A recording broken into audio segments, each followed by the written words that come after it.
Joining us now, the man who is not just the general manager, but also vice president of football operations or president of football operations. I want to get it right. It doesn't matter, Mike. He's the guy running the show in Buffalo, Brandon Beane. Brandon, how are you?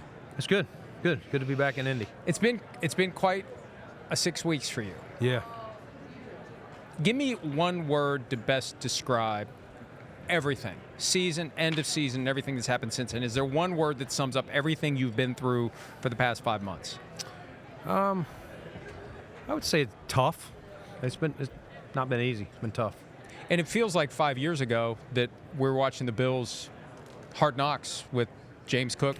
And yeah. I mean, isn't it amazing? Yeah. It seems like it's a day, and it seems like it's forever. Yep. When you go from the start of the season to the end of the season. It's crazy. We talk about it every year, just what you're in training camp and what you feel like your team's going to be like. And then you play those first 2 or 3 games, and you're like, oh, man, we're doing this and this so great.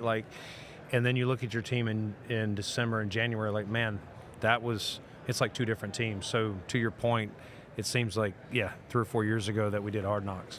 And there's a resilience to the Bills that reminds me of the run in the early 90s, even though there hasn't been a Super Bowl appearance, obviously. But end of the year, you get your heart ripped out, and you go back to 0-0, and you just keep going. And I know this year, and we're going to talk about some of the details, and it's tumultuous, but same thing again. Like, how hard is it to go back and start over again when you've put all that effort, all that time, all that sweat, all that emotion into it, and to have it come down to some crazy-ass play, again, questionable call, again, that sends you all the way back to the bottom of the mountain to start over?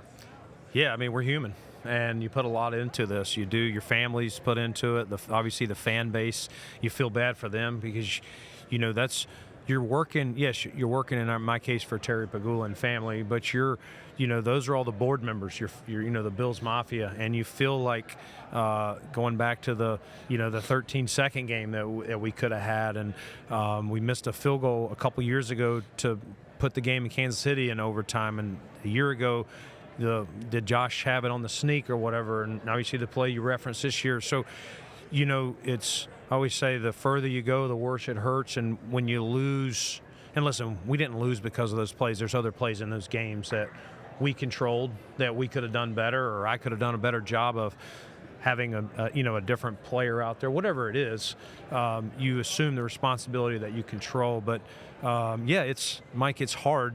But that's the job. The job is all 32 teams are 0-0. You just had John Schneider on here, and he's holding up the trophy, but I'm sure John, the competitor, knows I'm 0-0, and I got to go try and win that NFC West again. And that's we had a run with the AFC East, and Mike Vrabel and Elliott Wolf and those guys did an excellent job, and so they took that, and now we know what the standard is if we want to try and win that back. With the benefit of 5 weeks or so to reflect on the fateful play in overtime that looked like a catch and became an interception, do you agree with the call? Do you understand the application of the rule? Do you think they got it right? Do you think they got it wrong? Yeah, I mean, Mike, it's a tough play. I'll stay there. My personal, I think it's unbiased. I mean, there's probably some bias, but it's not intentional, is when it's what frame do you stop the play in to say where possession was gained? And I was in a meeting today that's the GMAC with the competition committee, and they're rolling out plays, and obviously that play comes up, and I think the league still stands by that call, which I understand and respect.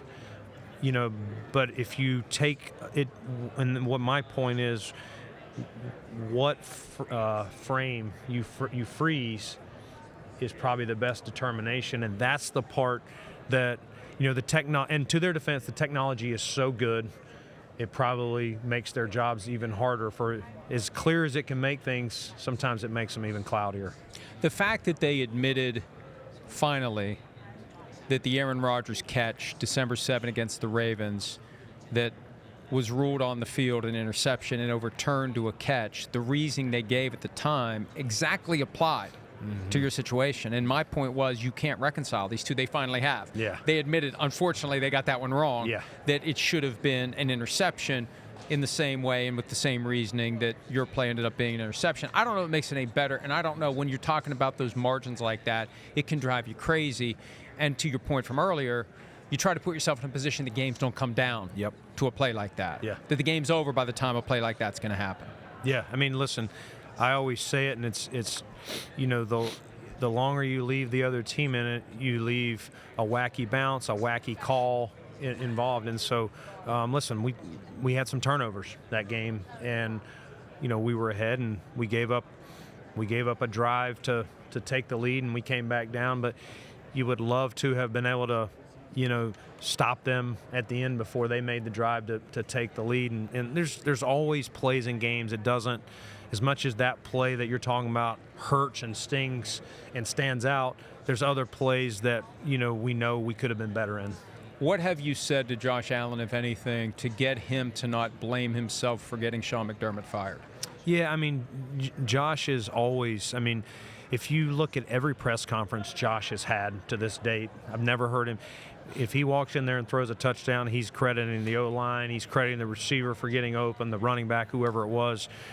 He's days we've won, he's felt like he didn't play well. He's going, that defense got me the ball back. Like, Josh is just wired. He doesn't need a PR guy or a PR department. He is wired to, as the leader he is, he's always going to accept responsibility. And if he thinks a player lost his job, a coach in this case, you know, whenever Terry Pegula says for me to leave, you know, he'll feel bad about that. And I'll tell him, Josh, you're the reason, you know, this team has done so well, and so you just got to control what you can control and let the chips fall where they fall. What do you take away from, and how do you process and feel about the firing of Sean McDermott, your promotion happening at the same time, the press conference happened that week, the blowback to that? You had some strong comments to Tyler Dunne, but what, if anything, do you learn from that experience that you can factor into your own personal growth and development going forward? Yeah, Mike. I mean, listen, adversity teaches us all, right? And those are tough situations. Some decisions are not within your control. You show up and you work hard, and listen, as we talked about, those are emotional times when you know, the season started well before Hard Knocks that we talked about.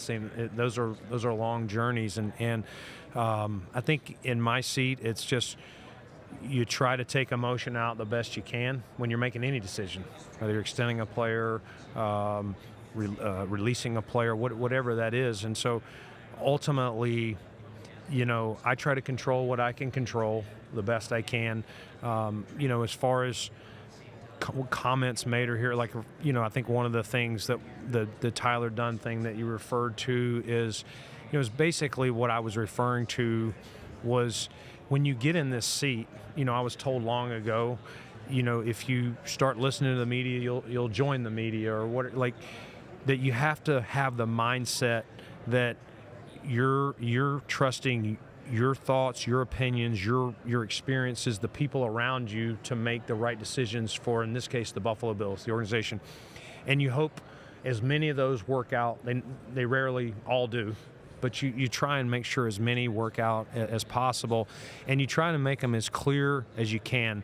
And if you start listening to the outside noise, that's not what Terry Pegula pays me to do, or, you know, as we said, John Snyder's owner pays him to do. And so it was really just, when you sit in the seat, it can be a mindset of, you know, ignore the noise, or whatever I said, F the outside. Like, that's just how you have to operate, is kind of how I grew up and learned in this business. Along those lines, then, I assume one of the challenges for you this offseason, as you acquire talent, will be to ignore any potential reaction like, see, they went out and got better players. It was about talent. It wasn't about coaching. Like, you have to wall that off. You just have to make the right decisions for the 2026 Bills and beyond. Yeah, 100%. And that's always what it is. We're always going to try and find the best players we can. We obviously have the rules with the cap, and you get so many draft picks. But we're going to just like we've done every year the last 9 seasons. We're going to try. In this case, we tried to give them to Sean McDermott staff. Now we're going to try to give them to Joe Brady and staff. My last question was a setup to this one. When are you going to sign Tyreek Hill? Man, he's a free agent. brutal. He's a free agent, is, so you're I right. mean, I'm allowed to ask you not about him. You're allowed to talk about him. Well, the first thing is I've got to get under the cap. So my answer is it's been fun with this new staff, just kind of, Jim Leonard, how he wants to do things. Obviously, Pete Carmichael and him and Joe Brady have had a pass. Just seeing how they see our pieces on both sides of the ball. And, hey, this player's a good player, Brandon, but I'm not sure you're paying him. I'm just making up a number. You're paying him $10 million. I can't tell you I'm going to be able to use him like he was used before. I'd love to have him, but I don't want you to be upset if he's playing 30% when he was playing 75%. Now I'm going to look up all the guys making $10 million to figure out which one's getting whacked. I just made that up, Mike. Okay. So any potential interest in Tyreek Hill? Is it wait and see? Have you kicked the tires? Have you done due diligence? Like, where does that stand? Because I'm amazed he's out there and there's been no one linked to him yet. Yeah, I mean, we're always doing due diligence. We are. And so that's not going to stop any player. And that guy is a heck of a player, what he's done. And, I know he had a tough injury. And so those facts will continue to garner interest across a lot of teams in the league. But beyond that, there's really not a lot more to it. I want to get back to the rules. We talked about looking at the catch frame by frame and trying to decide. Is there going to be any potential change to the rule, or is this more about better educating and understanding what it is, what they're seeing, and how these elements come together to create a catch real time and a catch via replay? Yeah, I mean, I think it's catch, no catch. Like that's the thing. They had the Isaiah Likely play as well. Was that against Pittsburgh? Maybe I can't remember. But that play is another one. When is possession? Sometimes you want to say, well, it's the football move, or he takes 3 steps. But there's always something that's gray that's not easily defined. And so I don't know that anything I've seen is going to all of a sudden say we've now identified what possession is or what a catch is. It's technology's been great, but I do think it's, like I said, that catch in Denver, frame by frame, which frame can show you when possession actually was. And the question is, can you be going to the ground but down by contact? Yeah. That's the thing they need to resolve. Yeah. Now that they've admitted that the Rodgers play was incorrect, it's not as important, but there's that gray area. You can be going to the ground and down by contact, and are you down by contact and then you lose possession once you're at the ground? And you're right, it's a frame-by-frame situation. One last question before I let you go. The tush push is not on the table this year. You guys were involved in it last year. Why is it gone now? Why is it fine? What happened this year? I don't know. I know it wasn't run as much, and I know the two that run it the most are Philly and us. But it's funny, it didn't. I don't know did that all arise from that NFC Championship game, with Frankie Louvu jumping offside was over all and over. that, because I don't, and you might recall, was before that game, was it as, was it people as outlandish, No. or wanted? There was a push there. I personally think the commissioner saw that game and said we can't have this, and that sparked the thing. Phone call to the Packers. Yeah, no, it's. I haven't heard anything. It was definitely a much hotter topic here and obviously at the owners' meetings. But to this point, I don't think there's anything going to come of it. All right, well, appreciate some of your time, and good luck. Appreciate good luck. that. Brandon Beane, Bills general manager. More from the Combine right after this. Hi, it's Mike Florio. Thanks for watching PFT on YouTube. Hit subscribe for the latest news and analysis from Pro Football Talk.